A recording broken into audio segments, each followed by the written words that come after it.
호세아 6장 1절에서부터 6절까지입니다. 인간이 만들어내는 회개의 한계. 오늘 배우게 될 호세아서 6장은 하나님이 받으시는 회개란 무엇인지에 대해서 알려주는 매우 중요한 말씀이라고 할 수 있습니다. 하나님은 호세아 선지자를 통해서 1장부터 5장까지 큰 죄악에 빠져있는 이스라엘 민족을 향하여 회개의 말씀을 선포하게 하셨습니다. 제일 먼저 그들이 지금 하나님 앞에 어떠한 큰 죄를 범하고 있는지, 그들이 빠져있는 죄악의 자리가 얼마나 최악의 자리인지를 알려주십니다. 그리고 이러한 큰 죄악의 자리에 빠져있기 때문에 회개하지 않으면 하나님 앞에 매우 엄중한 징계와 심판을 받게 될 것이라고 경고하십니다. 이러한 호세아 선지자의 경고가 있은 후에 우리가 배우게 되는 6장 전반부에서는 회개와 관련된 여러 메시지가 등장합니다.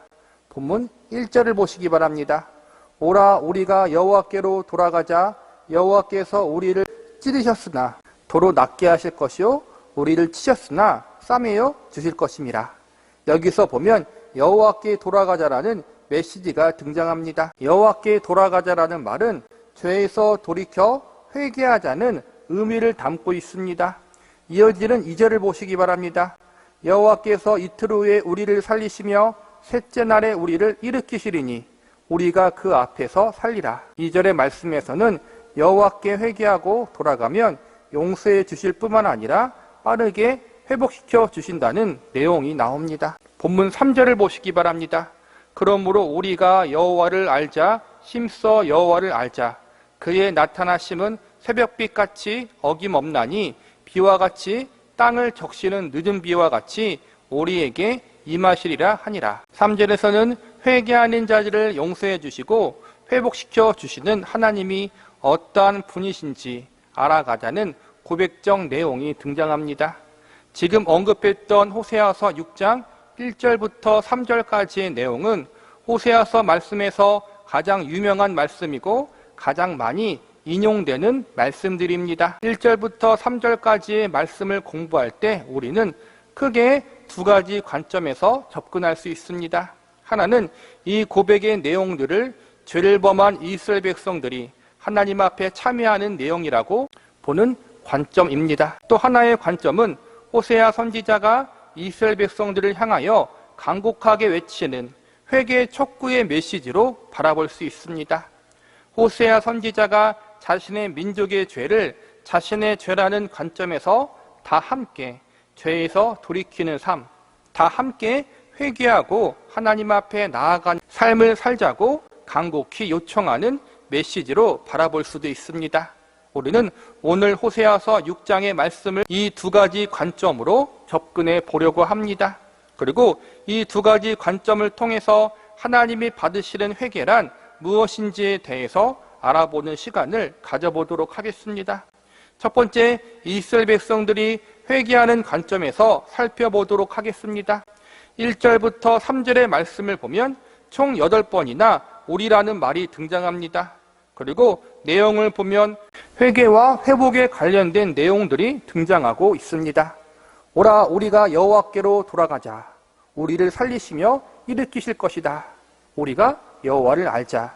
이 부분까지만 보면 이스라엘 백성들이 호세아 선지자를 통해 선포된 하나님의 경고의 말씀을 듣고 진심으로 회개하고 자신의 죄를 뉘우치는 것처럼 보입니다. 그러나 4절부터의 말씀을 보면 갑자기 분위기가 바뀌게 됩니다. 4절 말씀을 보시기 바랍니다. 에브라임아 내가 내게 어떻게 하랴. 유다야 내가 내게 어떻게 하랴. 너희의 인애가 아침 구름이나 쉬 없어지는 이슬 같도다. 1절부터 3절까지가 이스라엘 백성들의 고백이었다면 4절부터는 하나님이 그 고백에 대한 답변을 하십니다. 1절부터 3절에서 보면 이스라엘 백성들이 나름 하나님을 간절히 찾고 회개한 것처럼 보입니다. 그런데 4절에서 보면 하나님이 이스라엘 민족을 향하여 그들의 인애가 아침 구름 같고 쉽게 없어지는 이슬 같다고 질책하십니다. 즉 입술로는 회개했지만 실상 그들의 삶을 보면 하나님이 기뻐하시는 삶을 전혀 살고 있지 않다고 지적하고 있는 것입니다. 이어지는 6절을 보시기 바랍니다. 나는 인애를 원하고 제사를 원하지 아니하며 번제보다 하나님을 아는 것을 원하노라. 6절에서는 형식적인 종교 행사를 질책하시는 말씀이 나옵니다. 제사와 번제는 하나님을 향해 드려지는 매우 중요한 종교 의식입니다. 계속해서 반복하고 있지만 이스라엘 백성들이 지금 하나님을 아예 안 섬긴 것이 아니었습니다. 그들은 분명 절기도 지키고 있었고 자신들이 세운 성전에 가서 제사도 지내고 있었습니다. 그리고 1절과 3절의 말씀에 나와 있듯이 그럴듯한 내용을 가지고 제법 간절한 회개의 기도도 할 줄 알았습니다. 그런데 하나님은 그런 회개의 고백들이 정말로 진실된 마음으로 하고 있는 것인지를 물으십니다. 정말로 그들이 지은 죄에 대하여 상하고 애통하는 마음을 가지고 하나님 앞에 회개하는 것인지를 물으십니다. 그리고 정말 그들이 참되게 회개하는 것이 맞다면 왜 그들의 삶 속에 인애의 삶이 없는 것이냐고 강하게 지적하십니다. 인애는 하나님의 성품입니다. 인자하고 자비로운 하나님의 성품, 또 다른 말로 표현하자면 하나님이 이스라엘 백성들에게 베푸셨던 지극히 큰 은혜와 사랑을 표현하고 있는 말입니다. 즉 하나님께서 이스라엘 백성들에게 인애를 베푸셨는데 지극히 큰 은혜와 사랑을 부어주셨는데 정작 이 모든 것을 받은 이스라엘 백성들은 하나님께로부터 전혀 이러한 은혜와 사랑을 받아본 적 없는 것처럼 그들의 삶 속에 악을 행하며 살아오고 있음을 지적하고 있는 것입니다. 정리하자면 1절에서부터 3절의 말씀이 이스라엘 백성들의 회개의 고백이라면 4절부터 마지막 11절까지는 그들의 회개는 거짓된 회개이고 하나님은 그들의 회개를 결코 닫지 않겠다고 답변하시는 내용이라고 할 수 있습니다. 하나님은 그들의 겉모습이 아니라 그들의 보이지 않는 마음과 숨은 동기를 살피시고 그들의 삶을 들여다보시는 전지전능하신 하나님이십니다. 회개의 내용도 괜찮고 나름대로 겉모습은 진짜로 회개하듯이 보일지라도 그 중심을 보시는 하나님은 그 회개가 진짜 회개인지 거짓 회개인지 모두 다 알고 계십니다. 인간이란 존재는 얼마든지 가식적인 회개, 형식적인 회개를 진짜처럼 위장할 수 있는 존재들입니다. 다른 사람들이 볼 때 감쪽같이 속아 넘어갈 수 있을 만큼의 가짜 회개를 할 수도 있습니다. 심지어는 나 자신조차도 속을 수 있을 정도로 그러한 거짓 회개를 할 수 있습니다. 가끔 나의 기도로 다른 이들이 눈물 콧물 쏙 빼놓을 정도로 회개하도록 만들겠다, 이렇게 여기며 기도하는 사람들도 있습니다. 회개의 본질은 지켜보는 사람들을 강복시키거나 나 스스로 이 정도면 나라도 용서해 주겠다고 여기는 것에 있는 것이 아닙니다. 회개는 나나 다른 사람을 설득하는 것이 아닙니다. 누군가를 감동시키며 인정을 받기 위해서 회개하는 것이 아닙니다. 회개란 하나님 앞에 나의 죄악된 모습을 인정하고 하나님의 인내하심에 근거하여 나를 용서해 달라고 아뢰는 것입니다. 그런데 이스라엘 백성들에게는 하나님의 인애를 의지하고자 하는 자세가 없었습니다. 자신들이 무엇을 잘못했는지, 하나님 앞에 얼마나 자신들이 죄인인지에 대한 성찰과 고백이 전혀 없었습니다. 그들의 회개의 초점은 그저 긴박한 심판을 일단 면해보자는 것이었습니다.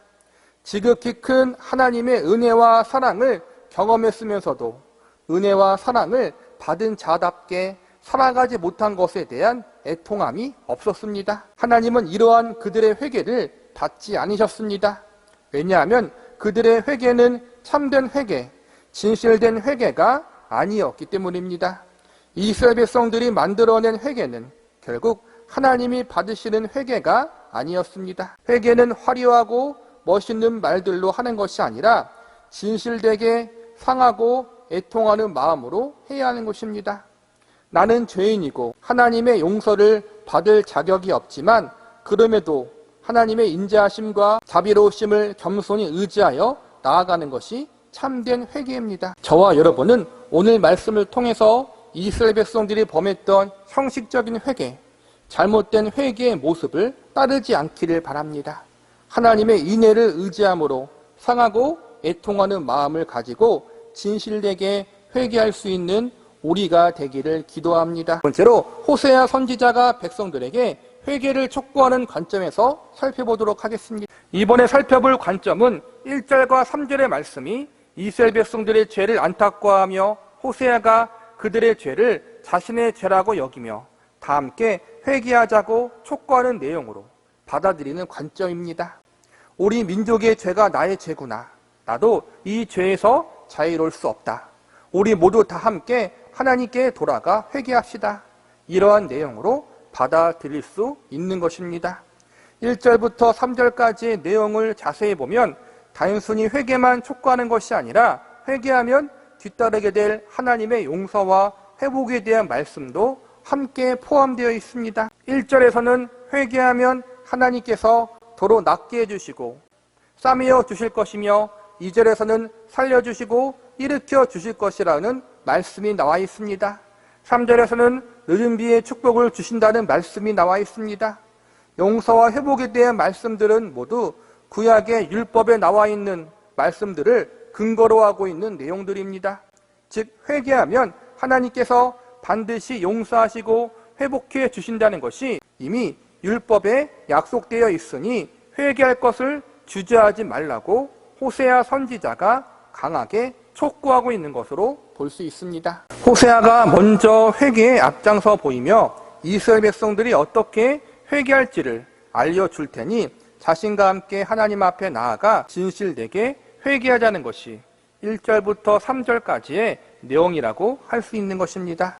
그런데 이렇게 호세아가 앞장섰던 회개 운동의 결과가 어떻게 나왔습니까? 3절 이후의 말씀, 즉 4절부터 11절까지의 말씀을 보면 하나님은 여전히 이스라엘 백성들이 죄를 뉘우치지 않고 죄악 가운데 있음을 지적하고 있는 것을 볼 수 있습니다.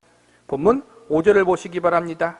그러므로 내가 선지자들로 그들을 치고 내 입의 말로 그들을 죽였노니 내 심판은 비처럼 나오느니라. 이 말씀은 하나님이 선지자들을 보내셔서 무수하게 회개를 촉구하셨는데 그래도 여전히 말을 듣지 않아 하나님이 반드시 심판을 내리시겠다고 선언하고 있는 것입니다. 즉 호세아 선지자의 회개 운동이 실패했다는 것을 알 수 있습니다. 3절에 보면 회개하는 자에게 내리는 하나님의 회복과 축복의 약속에 대해서 그의 나타나심은 새벽빛같이 어김없나니라고 나옵니다. 새벽의 빛이라는 말은 무슨 일이 있어도 하루의 해가 어김없이 뜨듯이 하나님께서 반드시 그분이 약속하신 회복과 축복을 실행하신다는 의미를 담고 있습니다. 그런데 5절에서는 반대로 회개하지 않은 자들을 향해서 혹은 거짓된 회개를 하는 자들을 향해서 내 심판은 빛처럼 나온다고 선언하고 계십니다. 회개하면 회복과 축복으로 올 수도 있는 하나님의 빛이 회개하지 않으면 반대로 징계와 심판의 빛으로 올 수 있다는 말입니다. 하나님의 회복과 축복이 반드시 실행되듯이 징계와 심판도 반드시 실행될 것이라는 경고인 것입니다. 이 말씀을 통해서도 결국 호세아 선지자의 회개 운동은 좋은 결과를 가져오지 못했다는 사실을 알 수 있습니다. 지금까지 1절부터 3절까지의 말씀을 두 가지 관점에서 살펴보았습니다.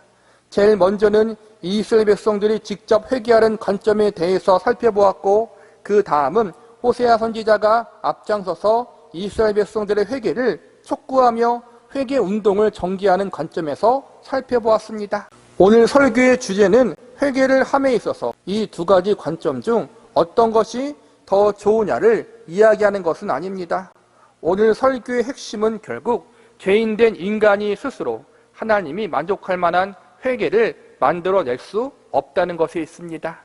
이스라엘 백성들이 스스로 회개를 하려고 했던 시도나 혹은 호세아 선지자가 앞장서서 회개 운동을 주도하려고 했던 시도 모두 결국은 실패로 끝이 납니다. 겉모양은 그럴듯하게 회개를 하는 것처럼 꾸밀 수는 있지만 모든 것을 다 아시는 하나님, 죄인들의 마음과 그들의 숨은 동기를 아시는 하나님, 그들의 삶의 전부를 아시는 하나님 앞에 결코 숨길 수가 없습니다. 오늘 본문에 대한 보편적인 설교들을 보면 그들은 삶의 열매가 없었기 때문에 회개한 것이 아니라는 결론을 내립니다. 저도 이러한 결론에 동의합니다. 그러나 본질적으로 그들은 참된 회개를 한 적이 없었기 때문에 삶의 열매, 즉 하나님이 기뻐하시는 인애가 있는 삶, 하나님의 은혜와 사랑을 받은 자다운 삶을 살지 못한 것이라고 할 수 있습니다. 호세아서 6장의 말씀은 구약 성경 창세기에서부터 말라기까지의 내용을 요약해 놓고 있는 말씀이라고 할 수 있습니다. 창세기부터 말라기까지의 내용이 무엇입니까? 인간의 타락과 그로 인한 형벌입니다. 그리고 그 형벌을 벗어나기 위하여 죄인들이 회개해야 한다는 것입니다. 죄인들에게 오는 것은 하나님의 준엄한 심판입니다. 그러나 회개하면 하나님이 용서해 주시고 회복시켜 주신다는 것이 창세기부터 말라기까지의 핵심 내용입니다. 그런데 문제가 있습니다. 인간이란 존재, 죄인이란 존재가 스스로 회개할 수 없다는 것입니다. 보다 정확히 말하자면 나름대로 열심히 회개할 수 있지만 하나님을 만족시킬 만한 온전한 회개, 완전한 회개를 할 수 없다는 것입니다. 다른 사람을 만족시키거나 자기 자신을 만족시킬 수는 있겠지만 결코 하나님을 만족시킬 만한 회개를 할 수 없는 것이 인간이 가진 한계입니다. 호세아서 6장은 이러한 사실을 잘 보여주고 있는 말씀이라고 할 수 있습니다. 우리 인간이 할 수 있는 일은 딱 거기까지입니다. 오늘 본문 1절부터 3절까지의 말씀을 다시 한번 보겠습니다. 오라 우리가 여호와께로 돌아가자. 여호와께서 우리를 찢으셨으나 도로 낫게 하실 것이요 우리를 치셨으나 싸매어 주실 것임이라. 여호와께서 이틀 후면 우리를 살리시며 셋째 날에 우리를 일으키시리니 우리가 그의 앞에서 살리라. 그러므로 우리가 여호와를 알자. 힘써 여호와를 알자. 그의 나타나심은 새벽빛같이 어김없나니 비와 같이 땅을 적시는 늦은 비와 같이 우리에게 임하시리라 하니라. 참으로 멋들어진 말이 아닙니까? 저와 여러분이 들어봐도 틀린 말이 하나도 없는 참 감격스러운 말입니다. 그런데 저와 여러분이 할 수 있는 것이 딱 거기까지입니다. 우리의 멋들어진 고백, 화려하고 멋진 이 회개의 고백에 대해서 하나님이 어떻게 평가하십니까? 본문 4절을 보시기 바랍니다. 에브라임아 내가 내게 어떻게 하랴? 유다야 내가 내게 어떻게 하랴? 너의 인애가 아침 구름이나 쉬 없어지는 이슬 같도다. 여기서 중요한 말은 내가 너에게 어떻게 하랴입니다. 이 말 의미는 쉬운 말로 풀이하면 너네 하는 꼬라지가 답이 없다는 것으로 받아들일 수 있습니다. 너가 나름대로 열심히 회개했는데 그게 답이 아니라는 것입니다. 우리 스스로 만들어낸 회개는 하나님 앞에 아무것도 아니라는 것입니다. 오히려 더럽고 추하고 가증스러운 거짓말에 불과하다는 것입니다. 이번엔 7절과 8절을 보시기 바랍니다. 그들은 아단처럼 언약을 어기고 거기에서 나를 반역하였느니라. 길르앗은 악을 행하는 자의 고울이라 피 발자국으로 가득 찼도다. 나름 분위기 잡고 눈물 콧물 빼가며 열심히 회개했는데 그 회개의 모습은 하나님이 보실 때 하나님의 언약을 파기하고 선악과를 따먹은 아담과 같았고 악을 행한 반역자와 같다고 말씀하십니다. 이어지는 9절에서도 강도대로 10절에서는 가증한 일이라고 이야기하십니다. 즉 우리의 나름 열심과 진심을 담아했던 회개가 하나님 앞에는 아무런 소용이 없다는 것입니다. 오히려 하나님의 분노만 더 가중시킬 뿐이라는 것입니다. 11절 말씀을 보시기 바랍니다. 또한 유다여 내가 내 백성의 사로잡힘을 돌이킬 때 내게도 추수할 일을 정하였으니. 이 말씀은 결국엔 하나님이 이스라엘 민족을 심판하신다는 것입니다. 즉 인간 스스로 만들어낸 회개로는 하나님의 준엄한 심판을 피할 수 없다는 것입니다. 인간이 만들어낸 회개란 자기 자신의 그 어떠함이 회개의 근거가 되는 것입니다. 자신들의 의로움이나 공로, 열심이나 헌신, 간절함 등을 근거로 하여 하나님 앞에 용서를 받으려는 행위라고 할 수 있습니다. 참된 회개란 전적으로 자신의 무능력함을 인정하고 겸손히 하나님의 은혜를 구하는 것입니다.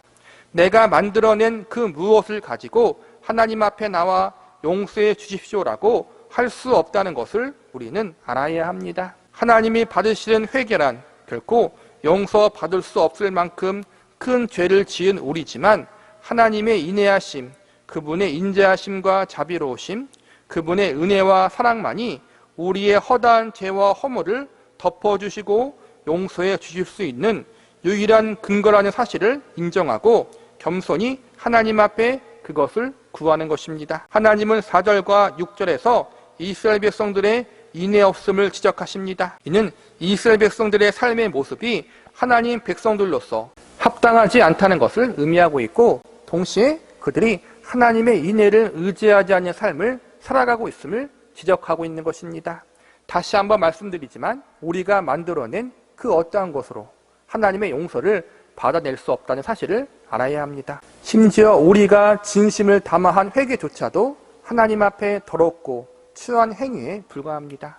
그러므로 죄인된 우리에게 필요한 것은 우리의 진심보다 하나님의 은혜입니다. 진심이 필요 없다는 것이 아니라 내가 만들어낸 진심을 의지해서는 안 된다는 것입니다. 우리는 하나님의 은혜를 전적으로 의지하여 그분의 인애하심을 의지하여 겸손히 하나님 앞에 나아가는 진심이 필요합니다. 회개는 지속적인 것입니다. 불신자의 자리에서 예수님을 영접하는 순간 하는 구원의 회개도 있지만, 구원 이후 하나님의 백성으로서 날마다 그분의 뜻대로 살지 못하는 우리의 연약한 모습을 안타까워하며 하는 삶의 회개도 있습니다. 구원의 회개도 하나님의 은혜를 의지했듯이 구원을 이루어 나가는 회개, 성화를 위한 회개 역시 하나님의 절대적 은혜를 의지하는 것입니다.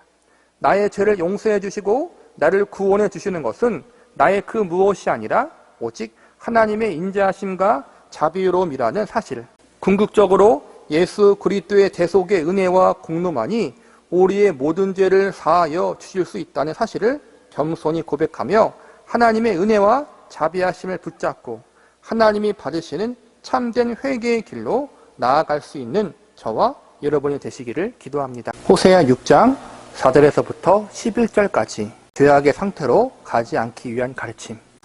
지난 시간에는 호세아 6장 전반부 말씀을 통해 인간이 만들어낸 회개의 한계라는 제목으로 말씀을 공부했습니다. 호세아 6장은 구약 성경 창세기부터 말라기까지의 내용을 요약해 놓고 있는 매우 중요한 장입니다. 창세기부터 말라기까지의 내용이 무엇입니까? 인간의 타락과 그로 인한 하나님의 심판입니다. 그리고 타락한 인간들이 어떻게 해야만 구원받을 수 있는지에 대한 가르침입니다. 하나님은 이스라엘 백성들을 택하셔서 타락한 인간들이 구원받을 수 있는 길을 율법에 제시해 놓으십니다. 그런데 문제는 하나님이 택하신 이스라엘 백성들조차도 율법을 온전히 지키기에 실패했고 결국 율법을 통한 구원을 이루지 못했습니다. 하나님은 구약의 이스라엘 백성들을 통해서 두 가지 중요한 사실을 우리에게 알려주십니다. 그것은 바로 율법은 하나님의 완전하신 뜻이며 그것을 반드시 지켜야 구원받을 수 있다는 것입니다. 그러나 동시에 아무도 하나님의 율법을 완전하게 지킬 수 없다는 사실을 알려주십니다. 이스라엘 민족의 역사가 그 증거입니다. 구약의 역사를 살펴보면 세상의 그 어떠한 인간도 하나님이 요구하시는 완전한 정의와 공의를 충족시킬 수가 없었음을 발견하게 됩니다. 우리가 배우고 있는 호세아서 6장에서는 이러한 인간의 현실이 아주 적나라하게 나와 있습니다. 호세아서 6장 1절부터 3절까지는 하나님을 향한 이스라엘 백성들의 간절한 회개의 내용이라고 할 수 있습니다. 여기서 하나 더 보태면 이 회개 운동에 호세아 선지자까지 동참하며 열심히 하나님을 향해 회개하려고 애썼던 흔적들이 1절부터 3절까지의 내용에서 엿볼 수 있습니다. 그런데 지난 시간에 배웠듯이 호세아 선지자까지 동원하여 회개 운동을 전개했지만 그 결과는 실패로 끝나고 말았습니다. 회개 운동의 실패에 대해서 여러 가지 이유와 원인을 이야기할 수 있겠지만 궁극적으로 결론을 내리자면 인간은 스스로 하나님이 받으시는 참된 회개를 할 수 없는 존재라는 것을 발견할 수 있어야 합니다. 사람의 관점에서 보면, 인간의 시각으로 보면 나른 회개를 하려고 했던 이스라엘 백성들의 마음은 진심이었을 것입니다. 그러나 그들의 진심이 죄 용서와 구원으로 인도해 줄 수는 없었습니다. 왜냐하면 인간의 진심이란 상황에 따라서, 환경에 따라서, 개인 사정에 따라서 얼마든지 변질될 수 있기 때문입니다. 그리고 실제로 이스라엘 백성들의 진심은 얼마 가지 않아 변질되고 말았습니다. 환경이 어려워지고 상황이 불리해지니까 하나님보다 다른 우상을 더 의지했고 세상을 더 신뢰하는 인생을 살았습니다. 가뭄과 기근이 계속되자 바알과 암몬신을 찾아서 빌었고 이방 민족의 위협이 계속되자 하나님을 아예 배제하고 인간적인 수단과 방법 찾기에만 골몰했습니다. 이렇듯 상황과 환경에 따라 얼마든지 변질되는 인간의 진심으로는 결코 하나님이 받으시는 회개를 할 수 없다는 것을 우리는 호세아 선지서 말씀을 통해서 발견할 수 있어야 합니다.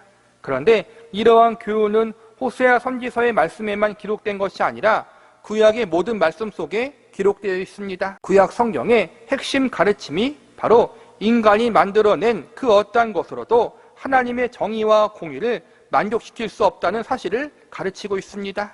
이스라엘 백성들이 그랬고, 그리고 저와 여러분도 여기에서 구약 성경의 핵심 가르침이 바로 인간이 만들어낸 그 어떠한 것으로도 하나님의 정의와 공의를 만족시킬 수 없다는 사실을 가르치고 있습니다. 이스라엘 백성들이 그랬고, 그리고 저와 여러분도 여기에서 자유로울 수 없습니다. 오늘 배우게 될 말씀은 하나님에 대한 변질된 믿음을 가지고 있고 시시때때로 변하는 진심을 가지고 있는 이스라엘 백성들의 상태가 어떠한지에 대한 말씀이 기록되어 있습니다. 다른 진심과 열심을 가지고 하나님 앞에 회개를 했지만 그 진심을 지킬 수 없었던 이스라엘 백성들의 모습, 그들의 본래적 상태가 어떠한지에 대한 하나님의 정확한 지적이 오늘 말씀에 나와 있습니다. 이스라엘 백성들의 죄악된 상태에 대한 하나님의 지적은 비단 이스라엘 민족만을 향한 경고가 아니라 오늘날 믿는 우리를 향한 경고이고 우리의 상태일 수 있습니다. 우리는 오늘 말씀을 통해서 저와 여러분은 어떠한 자리, 어떠한 상태에 있는지를 점검할 수 있는 시간이 되어야 합니다. 우리는 오늘 본문의 말씀을 통해서 하나님의 지적하신 이스라엘 백성들의 죄악된 상태에 대해서 살펴본 후 저와 여러분이 배워야 하는 교훈과 메시지는 무엇인지 알아보도록 하겠습니다. 먼저 이스라엘 백성들의 상태에 대해서 살펴보도록 하겠습니다. 첫 번째로 이스라엘 백성들은 하나님의 인애를 저버린 상태에 있었습니다. 본문 4절을 보시기 바랍니다. 에브라임아 내가 내게 어떻게 하랴, 유다야 내가 내게 어떻게 하랴, 너희 인애가 아침 구름이나 쉬 없어지는 이슬 같도다. 에브라임은 북이스라엘 왕국의 별명이고 유다는 남유다 왕국을 지칭하는 것입니다. 4절의 내용은 이스라엘 민족 전체가 하나님이 보실 때 인애가 없는 삶을 살아가고 있다고 지적하고 있습니다. 이번엔 본문 6절을 보시기 바랍니다. 나는 인애를 원하고 제사를 원하지 아니하며 번제보다 하나님을 아는 것을 원하노라. 여기서 보면 하나님께서는 제사나 번제가 아니라 인애와 하나님을 아는 것을 원하신다고 말씀하고 계십니다.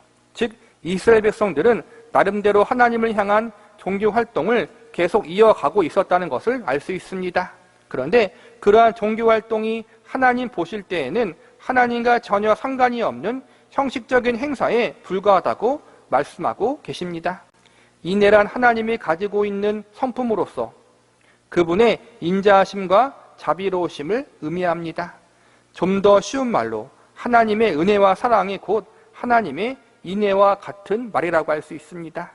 이스라엘 백성들은 지금까지 하나님의 인애, 하나님의 은혜와 사랑을 세상 그 어떠한 민족보다 더 많이 경험한 백성들이었습니다. 400년 동안 애굽의 노예로 살다가 구원받은 사건, 40년 광야 생활을 무사히 견뎌낼 수 있었던 일, 젖과 꿀이 흐르는 가나안 땅에 정착하여 그들이 세우지도 않고 건축하지도 않는 성읍과 집을 기업으로 허락하여 주신 것, 그들이 파지 않은 우물을 얻게 하시고 심지 아니한 포도원과 감람나무를 얻게 하신 일, 일평생 자신의 이름으로 된 땅 한 평 없이 살았던 노예요 방랑자였던 그들에게 기름진 땅을 거저주신 이 모든 일이 이스라엘 민족에게 베풀어 주신 하나님의 인애요 사랑과 은혜였습니다. 이처럼 세상의 모든 열방 중에서 이렇게 위대하고 놀라운 하나님의 인애, 그분의 은혜와 사랑을 직접적으로 경험한 나라와 민족은 없었습니다.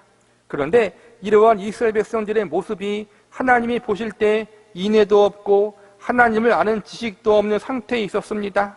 즉 하나님의 인애하심을 충분히 경험하고도 전혀 경험해 본 적이 없는 것처럼 살아가고 있었다는 것입니다. 하나님의 지극히 크고 놀라운 사랑과 은혜를 경험하고도 한 번도 그래 본 적이 없는 것처럼 인생을 살아가고 있었다는 것이 하나님의 지적인 것입니다. 결국 인애가 없다, 하나님을 아는 지식이 없다는 것은 하나님이 그분 자신이 어떠한 분이시며 그분이 무엇을 기뻐하는지를 충분히 알려주었음에도 불구하고 여전히 그들이 하나님을 거절하고 거부하는 인생을 살고 있었다는 것을 알려주고 있는 것입니다. 한마디로 그들의 삶 속에는 하나님이 없다는 것입니다. 인애가 없다, 하나님을 아는 지식이 없다는 것은 그들의 삶 속에 하나님이 그들의 구원자요 주인으로서 설 자리가 없었다는 것입니다. 하나님께로부터 받은 것은 다 받아먹고 하나님을 외면하고 모른 척하며 살았다는 것입니다. 이스라엘 민족을 향하여 인애가 없다고 경고하신 하나님은 오늘날 저와 여러분을 향해서도 동일한 경고를 하실 수 있습니다. 우리가 교회 다니고 예배를 드리지만 하나님의 이름을 부르지만 하나님이 기뻐하시는 삶을 살지 않고 있다면, 하나님의 은혜와 사랑을 받은 자로서 합당하게 살고 있지 않다면 결국 우리 역시 인애가 없는 상태에 있다고 할 수 있습니다.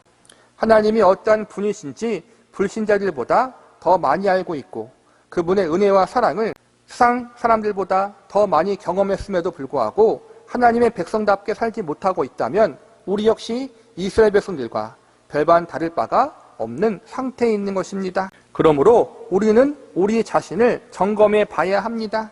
이스라엘 백성들의 모습이 우리의 모습은 아닌지, 우리들의 삶의 중심에는 하나님을 모시고 살아가고 있는지 혹은 거부하고 있는지를 잘 살펴보고 혹여나 그러한 우리의 모습이 발견된다면 돌이키고 회개하고 하나님을 우리 삶의 중심에 모시는 삶, 하나님의 인애를 경험한 백성답게 인생을 살아갈 수 있는 저와 여러분이 되시기를 바랍니다. 두 번째로 이스라엘 백성들은 하나님을 반역한 상태에 있었습니다. 본문 7절을 보시기 바랍니다. 그들은 아담처럼 언약을 어기고 거기에서 나를 반역하였느니라. 7절에서 주목해 볼 단어는 언약과 반역입니다. 아담이 언약을 어겼다는 말은 아담이 선악과를 따먹은 사건을 이야기하는 것입니다. 언약을 어겼다는 말 속에 우리는 하나님과 아담 사이에 선악을 알게 하는 나무의 열매를 먹는 문제에 대해서 언약을 맺었다는 것을 알 수 있습니다. 언약을 맺었다는 것은 무조건적으로 먹지 마, 이렇게 하나님이 일방적으로 명령하신 것이 아니라 하나님이 아담에게 인격적인 방법으로 동의를 얻었다는 사실을 짐작해 볼 수 있습니다. 즉 선악과를 만지지도 말고 먹지도 마는 문제에 대해서 강압적인 상태에서 무조건적으로 명령하신 것이 아니라 하나님이 아담과 약속을 통해서 동의할 수 있도록 배려하셨다는 것을 알 수 있습니다. 그런데 이렇게 아담이 하나님과 언약을 맺었음에도 불구하고 선악과를 따먹음으로 언약을 어겼습니다. 성경은 선악과를 따먹은 사건을 단순히 언약만 어긴 것이 아니라 반역을 했다고 나와 있습니다.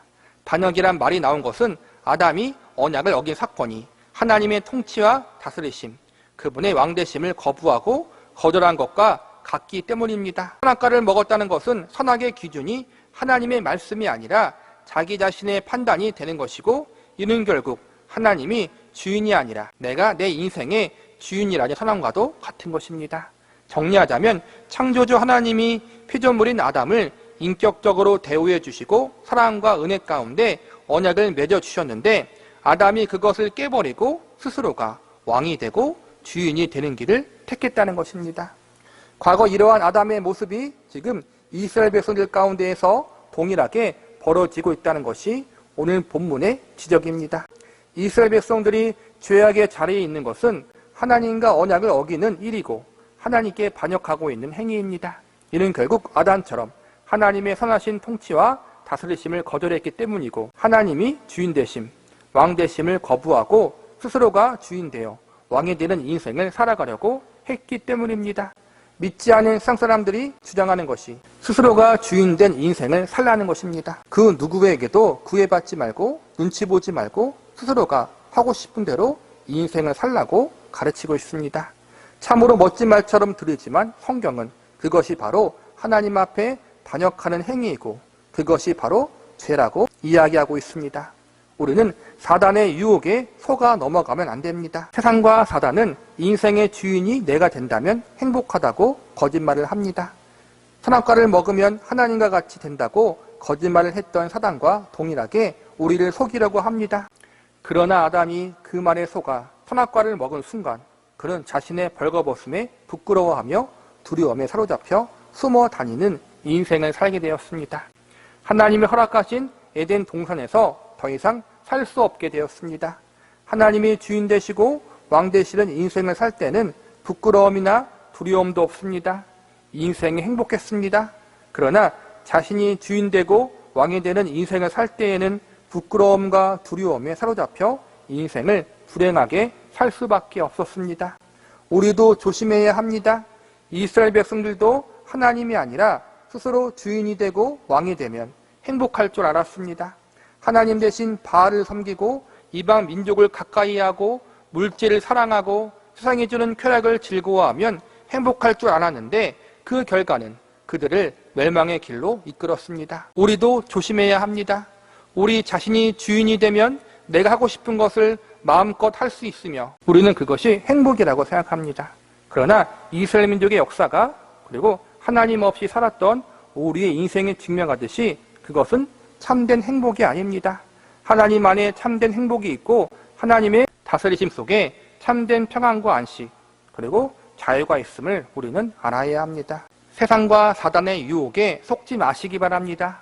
오늘 말씀을 통해서 우리는 하나님의 언약을 어기고 반역한 삶이 우리들의 인생 속에 있지는 않았는지, 스스로가 주인되고 하나님이 왕되심을 거절하는 삶을 살고 있지는 않았는지 자신을 점검하고 돌아볼 수 있기를 바랍니다. 이처럼 인애가 없는 삶, 하나님께 반역하는 삶을 사는 인생의 결과가 어떻게 나타납니까? 본문 8절과 9절을 보시기 바랍니다. 길르앗은 악을 행하는 자의 고울이라 피 발자국으로 가득 찼도다. 강독대가 사람을 기다림같이 제사장의 무리가 세겜길에서 살인하니 그들이 사악을 행하였느니라. 길르앗과 세겜은 도피성입니다. 도피성이란 죄인들이 공정한 재판을 받기 전까지 안전하게 보호받을 수 있는 피난의 성입니다. 그리고 이곳은 네 지파 사람들의 기업이기도 했습니다. 정리하자면 길르앗과 세겜은 하나님의 일꾼들이 거주하는 성읍이었고 동시에 죄인들의 피난처가 되는 특별한 장소였습니다. 구약의 여러 장소 중에서 하나님의 사랑이 가장 잘 나타나 있는 곳이 도피성이라고 할 수 있습니다. 어찌 보면 예루살렘 성전보다 이 도피성이 예수 그리스도의 대속의 은혜와 공로가 왜 필요한지에 대해서 더 잘 알려주고 있는 장소라고 할 수 있습니다. 도피성에 들어가면 죄인들이 살 수 있다, 보호받을 수 있다는 것이 하나님의 정하신 법이었고 이 법은 예수 그리스도의 대속의 은혜가, 공로가 죄인인 우리의 허다한 죄를 모두 덮는다는 상징적인 의미를 담고 있습니다. 그런데 지금 이러한 특별한 장소가 피 발자국과 강도떼가 살인하는 것과 같은 사악한 행동들로 가득 차 있다고 하나님이 지적하고 있습니다. 피 발자국, 강도떼의 살인, 이러한 부정적인 말들은 도피성으로 택함받은 곳이 죄악으로 가득 차 있음을 알려주고 있는 표현들입니다. 하나님의 일꾼들이 거하는 곳, 죄인들이 편안할 수 있을 만큼 은혜가 가득한 곳, 공정한 재판이 이루어져야 하는 이곳이 죄악으로 가득 차 있었다는 것입니다. 하나님이 특별히 선택하여 거룩하게 구별한 도피성에는 제사장들도 있었고 레위 사람들도 많이 살고 있었습니다. 이들은 모두 하나님의 선택을 받은 사람들로서 하나님을 섬기는 하나님의 일꾼들이었습니다. 그런데 이러한 이들이 있었음에도 불구하고 이 도피성은 하나님 말씀이 제대로 지켜지지 않고 오히려 악으로 가득 찬 죄악의 도시가 되어버리고 말았습니다. 이처럼 도피성조차도 죄악으로 가득 찼다는 것은 다른 지역의 죄악들 역시 더하면 더했지 덜하지 않았다는 반증이 됩니다. 그러므로 길르앗과 세겜의 이런 모습은 이스라엘 민족 전체가 죄악으로 가득 차 있음을 상징적으로 알려주고 있다고 볼 수 있습니다. 이스라엘 민족은 온 세상의 열방 중에서 가장 큰 하나님의 은혜와 사랑을 경험한 민족이었습니다. 온 열방 나라 중에서 특별히 하나님께 택함받아 제사장의 나라로 세워진 민족이요, 죄인들의 피난처로 택함받았던 길르앗과 세겜처럼 하나님의 특별한 택함을 받은 존재들이었습니다. 그러나 그들이 하나님을 떠나는 순간, 하나님을 거절하고 외면한 순간부터 그들의 인생 속에는 안식과 평안이 사라져버립니다. 죄인들이 도피성 안에 들어오면 안식과 평안을 얻을 수 있듯이 하나님 안에 있으면 안식과 평안이 따라오게 되는데 그것을 거절한 것입니다. 그래서 인생 가운데 죄로 인한 고난과 고통이 있고 동시에 그들 스스로도 강도떼와 같은 죄악을 일삼으며 악한 인생을 살아가게 됩니다. 이스라엘 백성들이 하나님 안에 있을 때에는 참으로 행복했습니다. 그러나 그러한 행복이 지속되자 자신들이 누리고 있던 행복이 당연한 것인 줄 착각했습니다. 그래서 자신들 스스로 새로운 행복을 찾기 위해서 하나님의 품을 떠나 세상의 길로, 죄악된 길로 가버렸습니다. 그 속에 새로운 행복이 있는 줄 알고 말입니다. 그러나 그 결과는 참혹했습니다. 본문 10절과 11절을 보시기 바랍니다. 내가 이스라엘 집에서 가증한 일을 보았나니 거기서 에브라임은 음행하였고 이스라엘은 더럽혀졌느니라. 또한 유다여 내가 내 백성의 사로잡힘을 돌이킬 때 내게도 추수할 일을 정하였느니라. 하나님을 떠나 있는 상태에 대해서 하나님은 그들이 음행하여 더럽혀진 상태에 있고 죄악에 사로잡혀 있다고 지적하고 계십니다. 우리도 조심해야 합니다. 하나님의 은혜와 사랑을 한번 경험한 자들이 타락하고 부패하면 그 상태가 더욱 심하다고 성경은 가르치고 있습니다. 이 경고, 이 지적의 말씀은 하나님을 아예 모르는 상태에 있는 사람들을 향해 전하는 말씀이 아니라는 것을 우리는 알아야 합니다. 이 메시지는 1차적으로 하나님의 백성이라고 불리우는 이스라엘 백성들을 향한 메시지였고 2차적으로는 이 말씀을 오늘날 듣고 배우는 모든 교회와 그리스도인들을 향한 메시지라고 할 수 있습니다. 오늘 이 말씀을 우리에게 주신 것은 우리에게 주의와 경각심을 주기 위해서입니다. 아담이야말로 하나님을 가장 가까이 만나고 교제했던 사람이 아닙니까? 이스라엘 민족이야말로 온 열방 중에서 하나님의 가장 큰 은혜를 직접 몸으로 체험한 민족이 아니었습니까? 그러한 그들도 죄로 인하여 넘어지고 쓰러졌다면 우리 역시 아무도 자유로울 수 없습니다. 우리는 스스로 죄를 이겨낼 수 없는 연약한 존재들입니다. 그러기에 더욱더 하나님의 은혜를 의지하며 나아가야 합니다. 우리도 언제든지 나도 모르는 사이에 아담과 같이 언약을 어기고 반역한 죄를 지을 수 있습니다. 이스라엘 백성들과 같이 인애를 저버린 자리에 설 수도 있습니다. 그러니 우리는 이미 섰다고 생각하며 자만해서는 안 됩니다. 나와 무관한 일이라고 여겨서는 안 됩니다. 그 일이 우리의 일이 될 수 있고 나는 언제든지 넘어질 수 있다는 생각을 하며 그렇기 때문에 하나님께서 우리를 붙잡아 주셔야 하고 우리를 지도하여 주셔야 한다는 사실을 절실히 알아야 합니다. 제일 중요한 것은 하나님이 이미 우리에게 부어주신 은혜와 사랑을 거절하지 않는 것이라고 생각합니다. 하나님은 그분의 백성들에게 계속해서 그분의 은혜와 사랑을 부어주십니다. 우리는 그것을 당연시 여기면 안 되며 늘 그 은혜와 사랑에 감사하며 감격해야 합니다. 죄의 유혹을 이길 수 있는 방법이 여기에 있다고 생각합니다. 하나님의 은혜와 사랑에 대한 감사와 감격의 회복, 이것이 죄악이라는 병의 예방주사고 치료제라고 믿습니다. 하나님의 은혜와 호의를 당연시 여기지 말고 늘 감사하시기 바랍니다. 그 은혜와 사랑이 아니었다면 우리는 이미 멸망당했을 것이라는 사실을 잊지 마시기 바랍니다. 가장 크고 놀라운 하나님의 은혜와 사랑을 경험했던 아담과 이스라엘 백성들이 감사를 잃어버리고 감격을 잊어버릴 때 그때 넘어졌던 것처럼 우리도 그들의 실수와 실패를 교훈 삼아 하나님의 은혜와 사랑에 대한 감사와 감격을 잊어버리거나 잊지 마시기 바랍니다. 감사절이나 특별한 날에만 하나님께 감사하고 감격하는 것이 아니라 우리는 우리에게 주어진 매일의 삶 속에 감사하는 사람들이 되어야 합니다.